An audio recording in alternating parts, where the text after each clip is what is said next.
বিসমিল্লাহির রহমানির রহিম। আমার দেশ ও দেশের বাইরের বন্ধুগণ সকলের প্রতি রইল আমার সালাম, আসসালামু আলাইকুম। আমি আজকে আমার প্রতিপাদ্য বিষয় থাকবে পাবদা মাছ নিয়ে।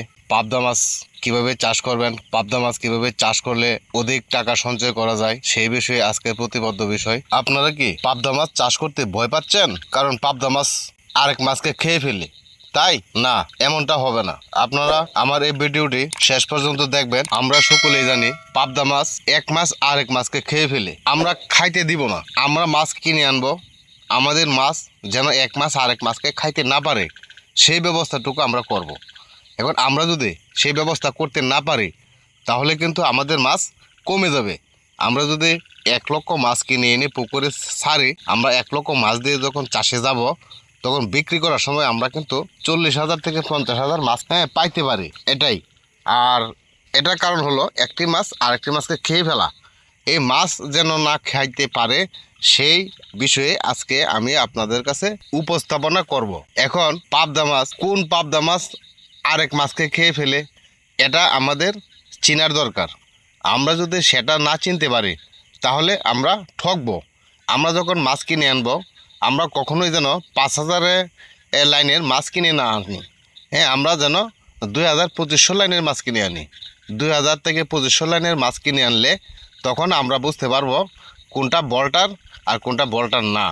বলটার মাছ সেটাই যে মাছ অন্য মাছকে খেয়ে ফেলে, সেটা হলো বলটার। আপনারা ওই বলটার ফেলে দিবেন, এই বলটার সরিয়ে দিবেন। এই বলটার দিয়ে চাষে যাবেন না। বলটার দিয়ে যখন চাষে যাবেন, তাহলে আপনার মাছ পরিপূর্ণ আপনার পুকুরে থাকবে না। কারণ বলটার সব সময় শুরু থেকেই শেষ পর্যন্ত আপনার মাছ বড় হতে থাকবে, বৃদ্ধি পাবে সে বেশি, কিন্তু পরিমাণে কিন্তু কম থাকবে। আপনি যদি মনে করেন যে আমি বলটার মাছ দিয়েই চাষে যাব, তাহলে আপনি এত বলটার মাছ পাবেন কোথায়?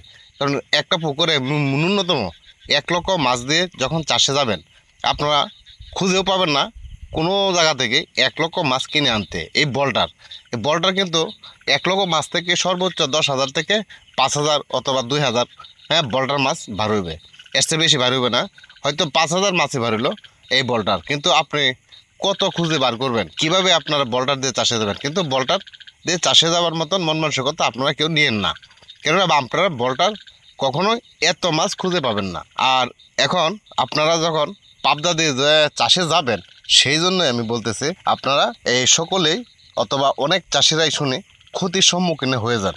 বলে অনেক চাষিরাই বলেছেন, এই 1 লক্ষ মাছ কিনে এনে ছাড়লাম, কিন্তু ভাই আমি তো মাছ পেলাম 40,000, 50,000। এমন অনেক চাষিদের মুখ থেকেই শুনেছি। কিন্তু কেন? ওই যে বলটার মাছ অন্য মাছকে খেয়ে ফেলে, সেই মাছ। তাই আমি বলতেছি আপনারা যখন মাছ কিনে আনবেন, আপনারা বেছে আনবেন।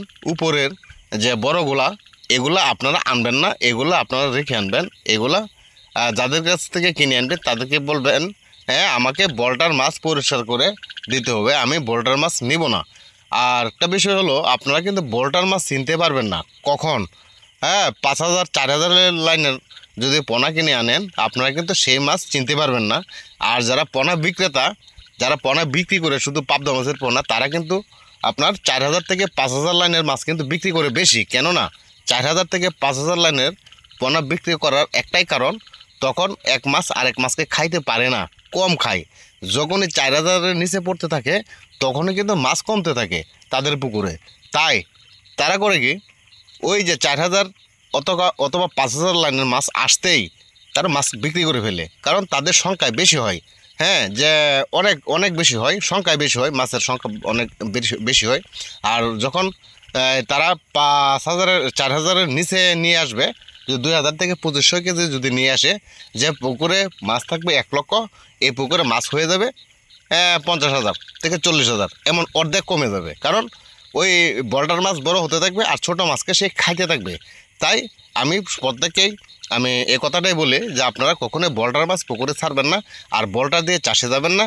আর আপনারা যদি রেনু থেকে যখন চাষে যাবেন, তখন তো আপনাদেরই মাছ থাকবে। আর আপনাদের যখন মাছ থাকবে, তাহলে আপনার পুকুরে ন্যূনতম 2,000 কেজি বানিয়ে তারপরে চাষে যাবেন। 2,000 কেজি যখন বানাবেন, তখন আপনি পুরাপুরিভাবে বুঝতে পারবেন যে আপনার বোল্টার মাছ এটা কোন মাছটা আপনার বোল্টার মাছ। হ্যাঁ, তখন বুঝতে পারবেন, চিনতে পারবেন। হ্যাঁ, তাহলে আপনার নিজের পুকুর থেকে চাষে গেলে সবচেয়ে ভালো হয় বোল্টার মাছ সরিয়ে ফেলতে পারবেন। আর অন্যের পুকুর থেকে যখন কিনে আনবেন তখন আপনাকে বোল্টার দেওয়ার চেষ্টা করবে, কিন্তু আপনি সবসময় খেয়াল রাখবেন এটাই, আপনারা বোল্টার আনবেন না। হ্যাঁ, বোল্টার না আনাটাই উত্তম। আর বোল্টার দিয়ে যখন চাষে যাবেন তখন আপনারা মাছ সঠিক পাবেন না। সঠিক না পাওয়ারই একটাই কারণ, ওই বোল্টার মাছ সেটা বড় হতে থাকবে, আর যখন সে বড় হবে আর ছোট মাছগুলোকে সে খেতে থাকবে। এই ছোট মাছগুলোকে যখন খেতে থাকবে আপনার মাছের পরিমাণ কমতে থাকবে। মাছের পরিমাণ যখন কমতে থাকবে তখনই দেখা যাবে আপনার শেষ পর্যন্ত মাছ সঠিক পাবেন না। তাই আমি বলতেছি একটি কথাই বারবার, আপনারা বোল্টার মাছ পরিষ্কার করে আপনারা চাষে যাবেন, তাহলেই আপনাদের মাছ সঠিক পাবেন, আপনাদের মাছের মুনাফা আসবে, আপনাদের মাছের লাভ আসবে। এতে ভয় পাওয়ার কোনো কিছু নেই, আপনারা ভয় পাবেন না। আপনারা মাছ চাষ করুন, আপনারা টাকা সঞ্চয় করুন। তাহলে আজকে আমি এখান থেকে বিদায় নিব, আর পরবর্তী ভিডিওতে দেখা হবে। আর আমার এই ভিডিও যদি ভালো লাগে থাকে তাহলে আমার এই চ্যানেলটিতে একটি সাবস্ক্রাইব করবেন, লাইক দিবেন ও বন্ধুদের সাথে শেয়ার করে দেবেন। আর কোনো কিছু জানতে আমাকে কমেন্ট করবেন, আমি কমেন্টের উত্তর দেবো ইনশাল্লাহ। তাহলে খুদা হাফেজ, আল্লাহ হাফেজ।